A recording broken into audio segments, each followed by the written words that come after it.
Part 1, The Grand Arrival. The massive shadow fell across Earth's primary spaceport like a dark omen. The draconian hegemony's flagship, the Eternal Domination, descended through the clouds with theatrical precision, its hull gleaming with polished obsidian and crackling energy fields.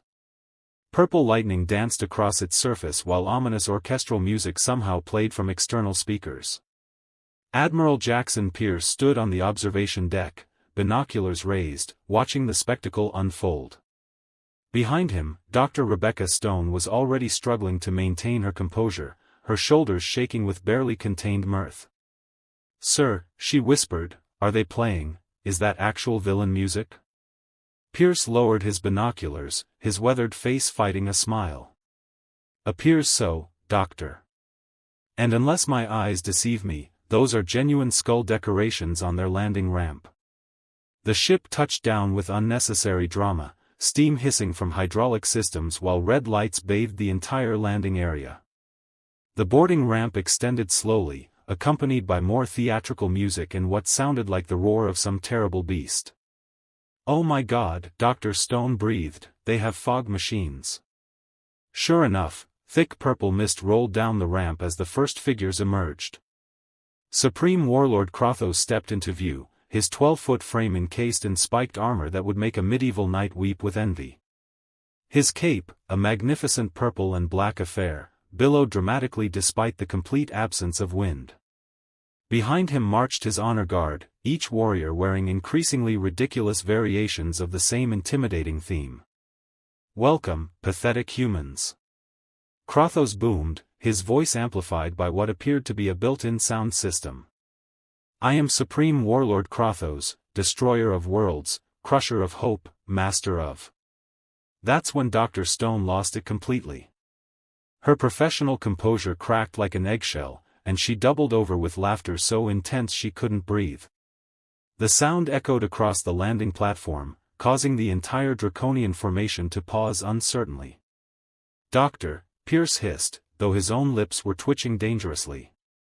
"I'm sorry, sir," she gasped between fits of giggles, but did he just introduce himself as Crusher of Hope? With a straight face? Krothos's 4 eyes narrowed behind his ornate helmet. "You dare mock the Supreme Warlord? I have destroyed civilizations. I have turned entire star systems to ash." This declaration only made things worse. Dr. Stone was now on her knees, tears streaming down her face. "The dramatic pauses," she wheezed. "The echo effect." "Sir, they have echo effects on their voices." Pierce cleared his throat, trying desperately to maintain diplomatic protocol. "Supreme Warlord Krothos, on behalf of Earth's united government, I welcome you to our humble planet. I am Admiral Jackson Pierce, and this is Dr. Rebecca Stone, our chief xenobiologist." Krothos struck what he clearly believed was an imposing pose, one clawed hand resting on his ceremonial weapon. "Tremble before the might of the draconian hegemony, Admiral Pierce. We have come to offer you a simple choice: submit to our glorious rule, or face annihilation." The weapon in question appeared to be some sort of staff topped with a glowing skull. The skull had what looked suspiciously like rhinestones embedded in its eye sockets. Are those gems?" Dr. Stone managed to ask between gasps. "These are the crystals of eternal torment," Krothos declared proudly. "Each one represents the suffering of 1,000,000 souls." Bedazzled, Pierce muttered under his breath, his own composure finally beginning to crack. "They bedazzled a skull." The draconian honor guard shifted nervously as more humans began to gather, drawn by the commotion. Each new arrival took one look at the alien delegation and immediately began fighting their own battles with inappropriate laughter. Lieutenant Commander Sarah Mitchell approached the group, her expression professional until she caught sight of Krothos's cape. "Sir, is that a cape with LED lights sewn into it? Behold." Krothos activated some sort of control, and his cape began to pulse with rainbow colors while playing what sounded like a synthesized version of a funeral march. "The mantle of infinite darkness." The gathered humans lost all pretense of diplomatic restraint. Even Admiral Pierce couldn't suppress a snort of laughter as he watched the light show. "This is not the reaction we expected," one of the honor guard whispered to another in their native language, apparently forgetting that humans had developed translation technology decades ago. "Perhaps they are impressed into silence," the second guard replied hopefully. Dr. Stone had recovered enough to stand, though she was still wiping tears from her eyes. "I'm so sorry," she said to Krothos, "it's just that you're all so wonderfully theatrical. It's like every science fiction movie villain convention decided to have a reunion." Krothos's armor began to glow with what was presumably indignation. "We are the terror of the galaxy. When lesser species hear our name, they flee in panic." "And the shoulder spikes," Pierce added, unable to help himself. "Each one must be at least 2 feet long. How do you sit down? These are the spires of dominion," Krothos proclaimed, apparently missing the practical question entirely. "Each spike represents a conquered world." This sent the humans into fresh waves of laughter. The cultural disconnect was becoming increasingly apparent. What the Draconians saw as terrifying displays of power, the humans found endearingly over the top. The stage was set for the most unusual first contact in galactic history. Part 2, The Awkward Negotiations. General Marcus Webb arrived at the diplomatic pavilion with his usual no-nonsense stride, but even his military discipline couldn't prepare him for what awaited inside. The Draconians had apparently redecorated the entire meeting space to match their aesthetic sensibilities. Black banners hung from every available surface, each emblazoned with skulls, lightning bolts, and what appeared to be crying faces. "Sweet merciful," he muttered, taking in the scene. High Inquisitor Vorthak sat at the head of a table that looked like it had been carved from a single massive bone. His ceremonial robes were deep crimson with gold trim, and his mask bore the expression of perpetual fury. Behind him stood 2 guards holding staffs topped with miniature planets that slowly rotated while playing tiny, ominous musical themes. Lieutenant Emma Carter leaned close to General Webb. "Sir, is that table actually made from bone, or is it just really committed interior decorating?" "The bone table of eternal judgment," Vorthak announced before Webb could answer. "Carved from the spine of the great devourer of worlds. Upon this table, we have signed the surrender documents of 1,000 civilizations." Carter bit her lip hard, her shoulders beginning to shake. "The Great Devourer," she whispered. "They actually named something the Great Devourer." Webb sat down carefully, noting that his chair appeared to be upholstered in what looked suspiciously like fake fur. "High Inquisitor Vorthak, shall we begin our discussions?" Vorthak stood dramatically, his robes billowing as concealed fans activated around the room. "Humans, you have witnessed but a fraction of our terrible might. The Draconian hegemony has ruled the galaxy for 10,000 years. Our armies are countless, our weapons beyond your comprehension." Webb nodded politely. "That's very impressive. Now, about trade agreements." "Trade?" Vorthak's voice boomed through hidden speakers. "You speak of trade when you should be begging for mercy. We did not come here to negotiate, puny humans. We came to accept your surrender." Lieutenant Carter was now openly grinning. "Sir, he's doing the thing again. The dramatic voice thing with the echo." Vorthak activated a holographic display that showed what appeared to be a galaxy map covered in red territories. "Behold the extent of our dominion. Every red area bows before our supreme authority." Webb studied the display with professional interest. "That's approximately 40% of the local galaxy cluster. Impressive logistics chain you must have." "Logistics?" Vorthak seemed confused by the practical observation. "Well, yes. Managing supply lines across that much territory, maintaining communication networks, coordinating military movements. The administrative overhead alone must be staggering."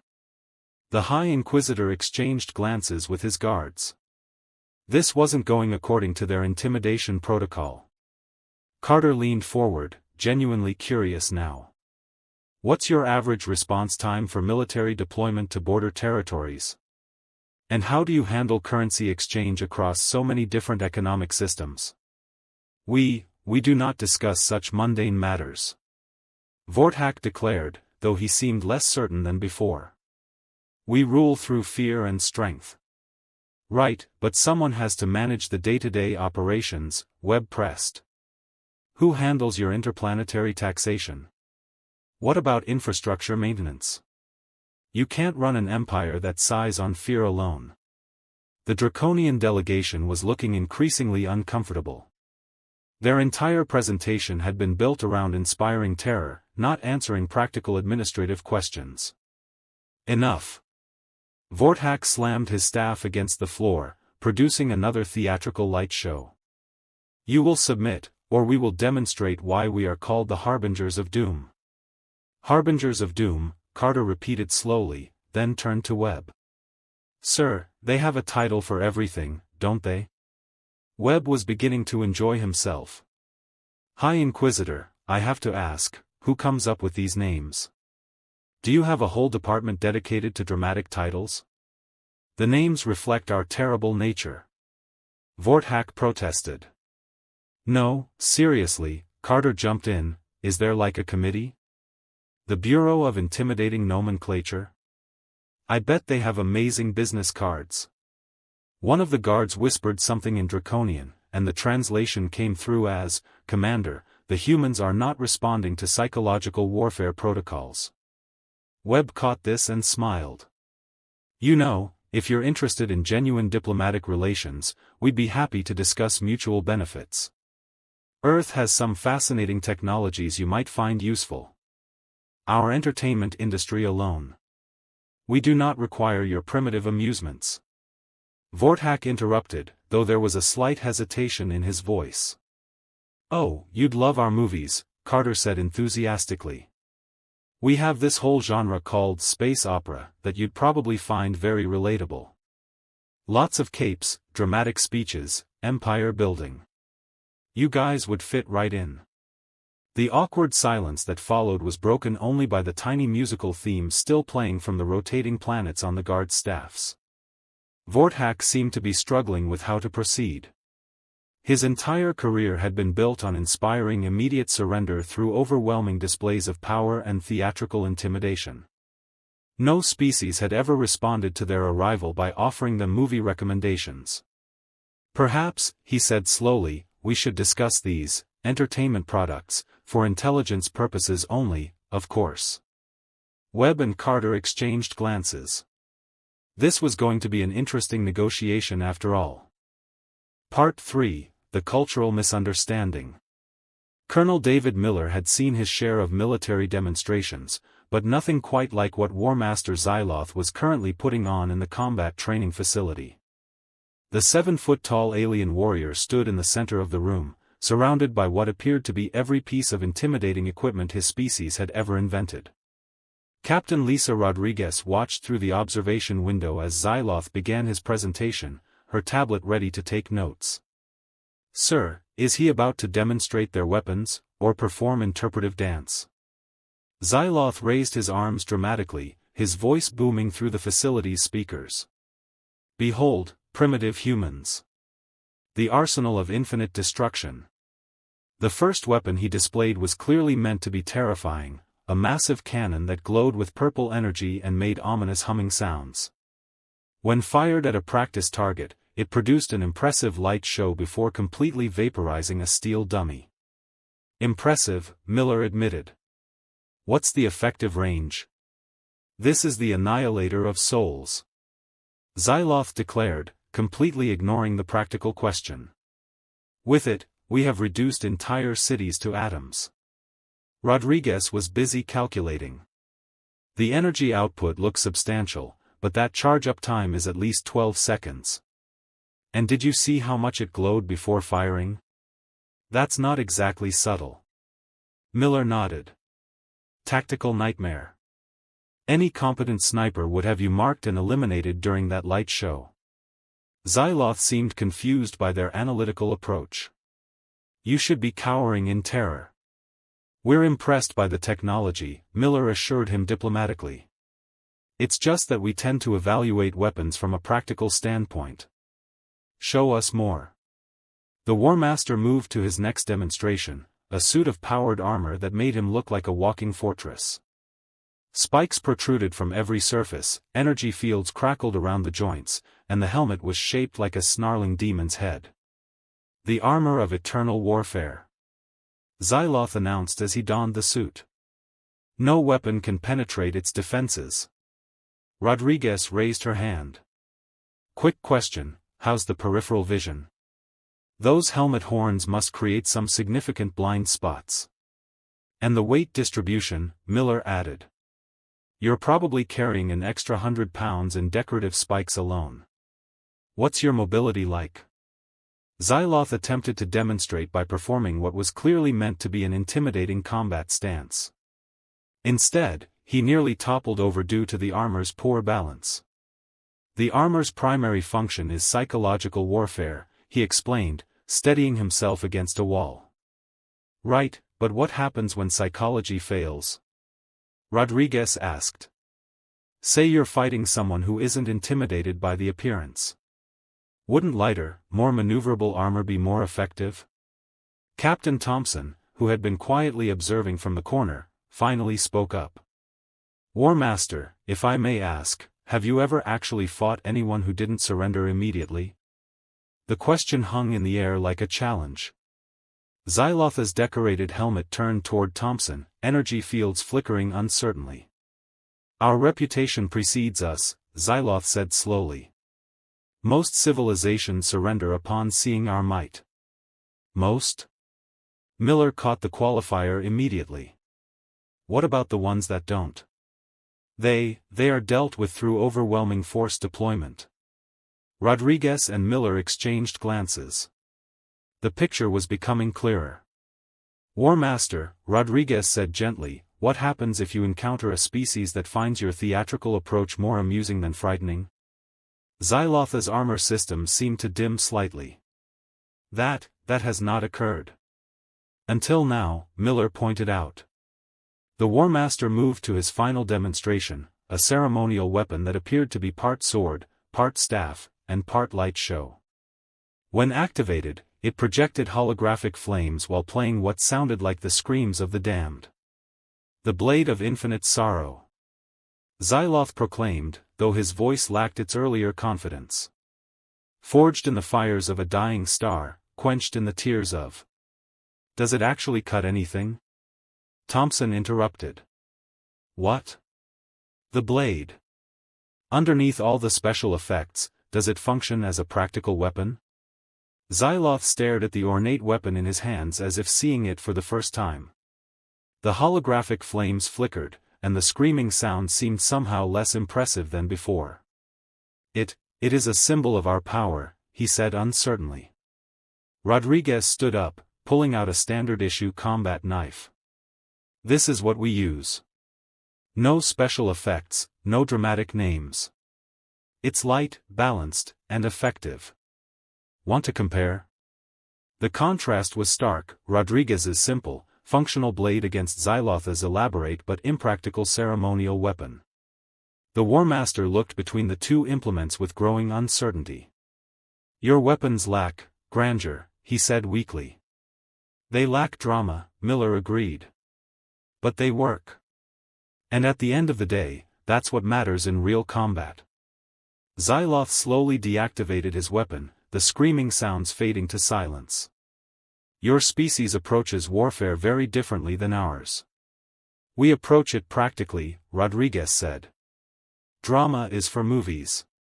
Real fighting is about efficiency, adaptability, and getting the job done."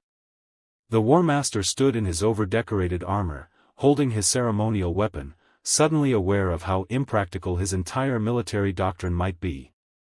The humans weren't intimidated because they were looking at his displays from a completely different perspective, one based on actual combat experience rather than theatrical presentation.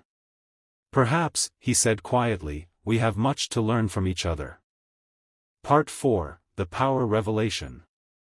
Commander Nathan Brooks had been patient through 3 days of draconian posturing, but Supreme Chancellor Zephyros was testing even his considerable diplomatic reserves.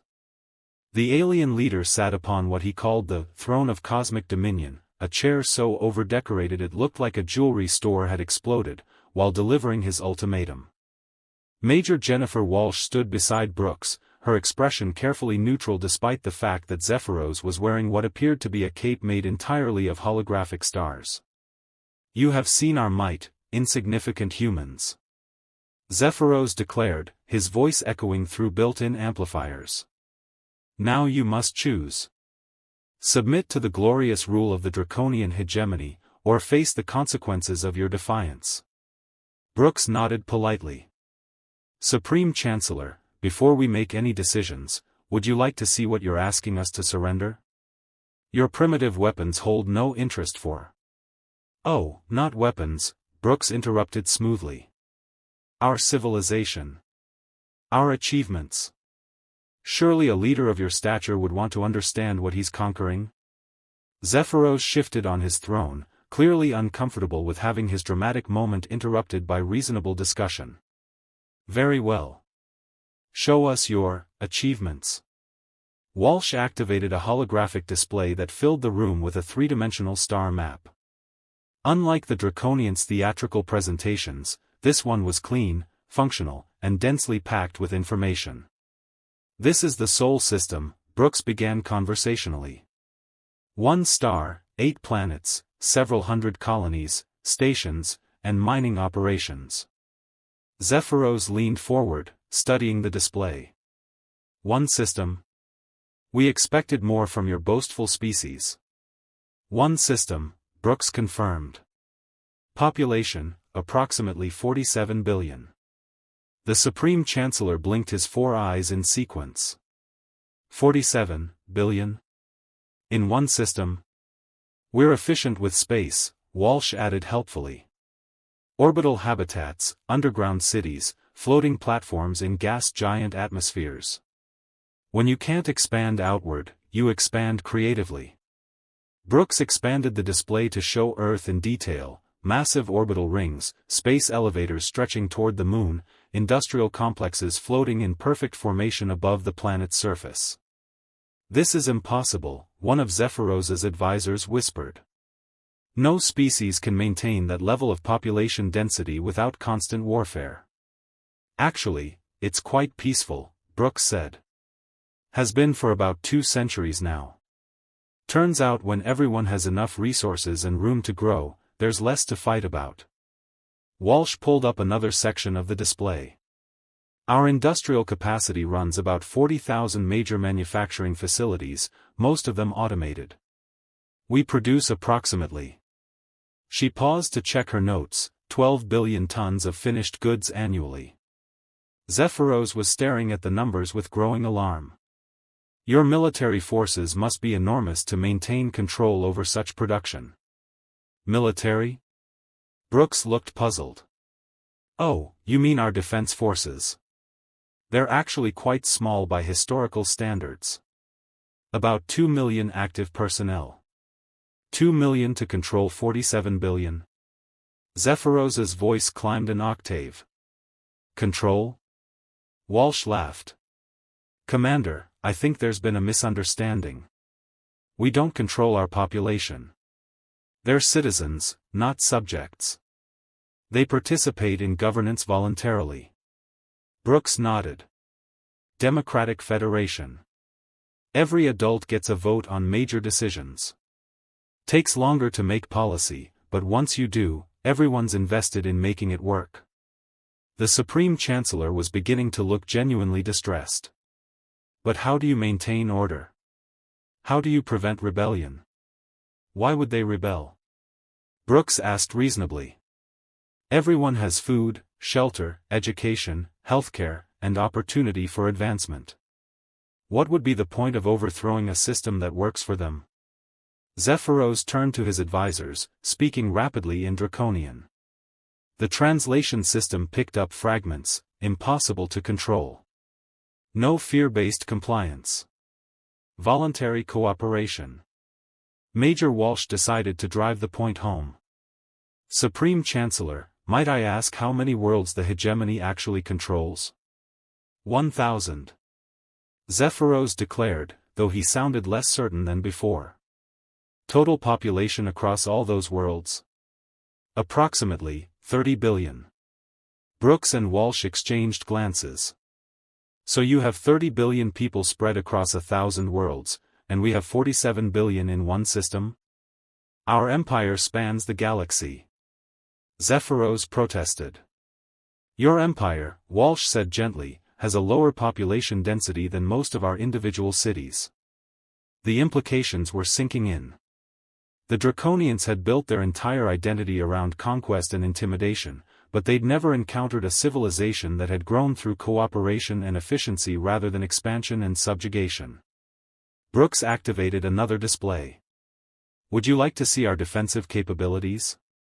You said your military was small. Zephyros accused. It is.